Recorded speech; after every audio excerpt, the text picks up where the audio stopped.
Gun किसी छोटे से गांव में एक माँ सावित्री अपने दो बेटियों आरती और कविता के साथ रहती थी। सावित्री के पति का कई साल पहले देहांत हो चुका था। तब से ही उसने अपनी बेटियों को माँ भी बनी और पिता भी।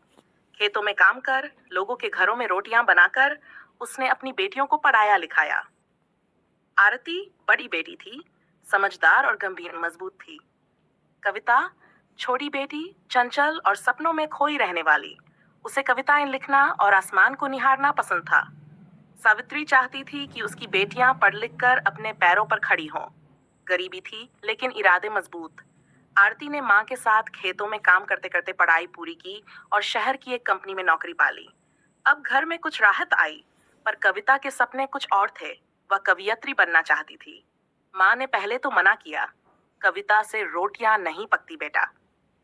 पर आरती ने माँ को समझाया, माँ, जैसे तूने मुझे मेरा रास्ता चुनने दिया, कविता को भी उसका रास्ता तय करने दे। सावित्री मान गई।